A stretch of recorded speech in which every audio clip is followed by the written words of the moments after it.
नमस्कार दोस्तों, स्वागत है आप सभी का जीके की इस प्रैक्टिस क्लास में, जिसमें दोस्तों हम टॉप 20 प्रश्न करेंगे। और ये ऐसे क्वेश्चंस होंगे दोस्तों जो पिछले कई एग्ज़ाम में पूछे गए हैं और आने वाले सभी एग्ज़ाम के लिए बहुत ही महत्वपूर्ण होंगे, क्योंकि ऐसे क्वेश्चंस हैं जो एग्ज़ाम में बार बार पूछे जाते हैं। तो आप लास्ट में कमेंट कर ज़रूर बताएंगे कि कितने क्वेश्चंस आपने सही किए। तो चलिए देखते हैं पहले क्वेश्चन से। प्रतिवर्ष राष्ट्रीय कैंसर जागरूकता दिवस कब मनाया जाता है? बताएंगे इसका आंसर कि प्रतिवर्ष कैंसर जागरूकता दिवस कब मनाया जाता है। तो राइट आंसर हो जाएगा दोस्तों ऑप्शन नंबर बी, 7 नवंबर को राष्ट्रीय कैंसर जागरूकता दिवस मनाया जाता है। तो याद रखेंगे 7 नवंबर को, बी वाला करेक्ट आंसर हो जाएगा। नेक्स्ट क्वेश्चन देखें। देखिए अगला प्रश्न है कि भारत में खनिज तेल का उत्पादन सर्वप्रथम प्रारंभ किया गया था, यानी सबसे पहले खनिज तेल का यहाँ पर उत्पादन कहाँ पर हुआ था, बताएंगे। तो कहाँ पर हुआ था? ऑप्शन ए इसका करेक्ट हो जाएगा, डिगबोई। डिगबोई कहाँ पर है? आसाम में। तो याद रखेंगे असम के डिगबोई से पहला तेल कुआं यहाँ पर खोदा गया था। तो याद रखेंगे ए वाला क्या हो जाएगा, करेक्ट आंसर हो जाएगा। नेक्स्ट क्वेश्चन देखेंगे। देखिए अगला प्रश्न है, किस बंदरगाह को भारत का प्रवेश द्वार कहा जाता है? बताएंगे किस बंदरगाह को भारत का प्रवेश द्वार कहा जाता है। तो ये हो जाएगा दोस्तों आपका कोलकाता बंदरगाह, बी वाला करेक्ट आंसर हो जाएगा। और इसे क्या कहते हैं? भारत का सबसे पुराना बंदरगाह, वो भी कोलकाता बंदरगाह, याद रखेंगे। कांडला कहाँ पर है? ये कांडला बंदरगाह, याद रखेंगे कांडला गुजरात में है। कांडला कहाँ पर है? गुजरात में। कोच्चि आपका केरल में है। कोच्चि कहाँ पर है? केरल में। और मुंबई आपका कहाँ पर? महाराष्ट्र में, याद रखेंगे। नेक्स्ट क्वेश्चन देखें। बताएंगे अगला प्रश्न, भारतीय सुपर कंप्यूटर का नाम क्या है? भारतीय सुपर कंप्यूटर का नाम क्या है, बताएंगे। तो परम भारतीय सुपर कंप्यूटर का नाम है, बी वाला क्या हो जाएगा, करेक्ट आंसर हो जाएगा परम। अगला प्रश्न देखें। स्वतंत्र भारत का पहला बजट किसने प्रस्तुत किया? बताएंगे स्वतंत्र भारत का पहला बजट किसने प्रस्तुत किया था। तो ये किया था आपका option number C, R K. Shanmugam Shetty ji द्वारा यहाँ प्रस्तुत किया गया। तो सी वाला क्या हो जाएगा, करेक्ट आंसर हो जाएगा। नेक्स्ट क्वेश्चन देखें। तो यहाँ पर क्वेश्चंस, सोते समय मनुष्य का आरबीसी कितने प्रतिशत, क्वेश्चंस कट गया है, देखें आगे, कितने प्रतिशत कम हो जाता है, यानी सोते समय मनुष्य का आरबीसी जो है कितने प्रतिशत कम हो जाता है। तो यह दोस्तों आपका हो जाएगा 5%, यानी डी वाला क्या हो जाएगा, करेक्ट आंसर हो जाएगा। याद रखेंगे 5%, डी वाला करेक्ट आंसर होगा। देखिए अगला प्रश्न है, भारत का कितना प्रतिशत आबादी कृषि उद्योग पर निर्भर है? बताएंगे भारत का कितना प्रतिशत आबादी कृषि उद्योग पर निर्भर है। तो ये लगभग दोस्तों 58.9%, यानी सी वाला क्या हो जाएगा आपका, करेक्ट आंसर हो जाएगा 58.9% लगभग। नेक्स्ट क्वेश्चन देखें। देखिए बताएंगे नेक्स्ट क्वेश्चन है कि जवाहर सुरंग किस राज्य में है? बताएंगे जवाहर सुरंग किस राज्य में है। तो ये आपका दोस्तों जम्मू कश्मीर, याद रखेंगे सी वाला। जवाहर सुरंग कहाँ पर है? जम्मू कश्मीर में, याद रखेंगे। देखिए अगला प्रश्न है कि पारसी धर्म वालों का पूजा स्थल है। तो जो पारसी धर्म वाले होते हैं उनका पूजा स्थल क्या कहलाता है? तो पारसी धर्म वालों का पूजा स्थल अग्नि मंदिर होता है यहाँ पर, याद रखेंगे। और चर्च किसका होता है? तो ईसाई धर्म, याद रखेंगे। ईसाई धर्म का जो पूजा स्थल होता है उसे चर्च कहा जाता है। पारसी धर्म का जो पूजा स्थल होता है उसे अग्नि मंदिर कहा जाता है। और याद रखेंगे जो बौद्ध धर्म का पूजा स्थल है, किसका? बौद्ध धर्म का। तो बौद्ध धर्म का पूजा स्थल वो है, उसे विहार कहा जाता है, विहार, याद रखेंगे सभी को। अगला प्रश्न देखें।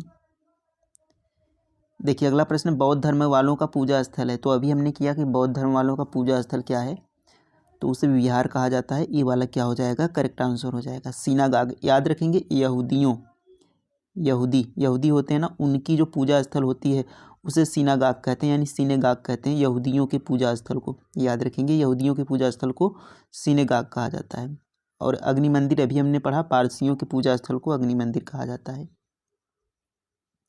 अगला प्रश्न देखें। देखिए सास बहु मंदिर कहाँ स्थित है? बताएंगे सास बहु मंदिर कहाँ पर स्थित है। तो याद रखेंगे ये आपका उदयपुर में है। कहाँ पर? उदयपुर में। और ये कहाँ पर है आपका? राजस्थान में, याद रखेंगे राजस्थान राज्य में है। उदयपुर में आपका सास बहू मंदिर है, इसको याद रखेंगे।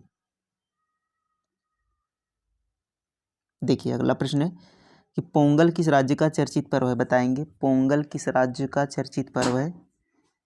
तो पोंगल आपका कहाँ का है? ये आपका तमिलनाडु का है, बी वाला करेक्ट आंसर हो जाएगा। पोंगल कहाँ का है? तमिलनाडु का।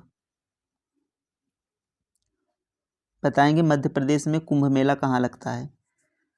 तो कुंभ मेला कहाँ पर लगता है? तो कुंभ मेला याद रखेंगे 4 जगहों पर लगता है। कहाँ कहाँ पर? हरिद्वार, कहाँ पर? हरिद्वार हो गया, प्रयागराज हो गया, उज्जैन हो गया, और एक और याद रखेंगे नासिक। तो इतने जगहों पर क्या लगता है? यहाँ पर कुंभ मेला लगता है। तो ये देखिए इसमें क्या है, इसमें देखिए उज्जैन यहाँ पर दिया गया है, जो कि कहाँ पर है? मध्य प्रदेश में है। तो सी वाला क्या हो जाएगा? करेक्ट आंसर हो जाएगा। और ये 4 जगह आप याद रखेंगे जहाँ जहाँ पर कुंभ मेला लगता है। नेक्स्ट क्वेश्चन बताएंगे WHO का मुख्यालय कहाँ स्थित है? तो आप सभी को पता होगा कि WHO का मुख्यालय कहाँ पर है। ये आपका जेनेवा में है। तो ए वाला करेक्ट आंसर हो जाएगा, जेनेवा। नेक्स्ट क्वेश्चन है नोबेल पुरस्कार, बताएंगे इसका आंसर। नोबेल पुरस्कार पाने वाले पहले भारतीय कौन थे? नोबेल पुरस्कार पाने वाले पहले भारतीय कौन थे? तो ये आपके थे रविन्द्रनाथ टैगोर जी। ए वाला करेक्ट आंसर हो जाएगा। और इनसे सन पूछा जाता है कब दिया गया था, तो याद रखेंगे 1913 में इन्हें नोबेल पुरस्कार दिया गया था। ये भारत के पहले भारतीय हैं जिन्हें नोबेल पुरस्कार दिया गया, और एशिया के भी पहले भारतीय हैं, एशिया के भी पहले व्यक्ति हैं जिन्हें नोबेल पुरस्कार दिया गया था। तो एशिया के भी पहले व्यक्ति पूछा जाए तो रविन्द्रनाथ टैगोर ही होंगे। और किस पुस्तक के लिए अगर पूछा जाए दिया गया, तो गीतांजलि याद रखेंगे। गीतांजलि के लिए इन्हें यहाँ पर नोबेल पुरस्कार दिया गया था। अगला प्रश्न देखें, बताएंगे भारत के कितने राज्यों की सीमा बांग्लादेश से लगती है? भारत के कितने राज्यों की सीमा बांग्लादेश से? तो आप सभी को पता होगा दोस्तों कि बांग्लादेश से भारत की सबसे लंबी सीमा लगती है। कितने की? 4096 किलोमीटर की, 4096 किलोमीटर की। तो कितने राज्य यहाँ पर सीमा लगाते हैं, ये हमसे पूछा गया है। तो एक तो पश्चिम बंगाल हो गया, पश्चिम बंगाल से लगता है, असम से लगता है, मेघालय से लगता है। पश्चिम बंगाल, असम, मेघालय, त्रिपुरा से लगता है, और एक किससे लगता है? मिजोरम से। तो याद रखेंगे एक लगता है आपका मिजोरम से। तो कितने राज्य हो गए? पश्चिम बंगाल, असम, मेघालय, त्रिपुरा, मिजोरम, टोटल 5 राज्य हो गए। तो 5 राज्यों से यहाँ पर सीमा लगती है पश्चिम बंगाल की, यहाँ पर बांग्लादेश की। तो बी वाला करेक्ट आंसर हो जाएगा। 5 यहाँ पर राज्यों से सीमा लगती है। अगला प्रश्न देखें,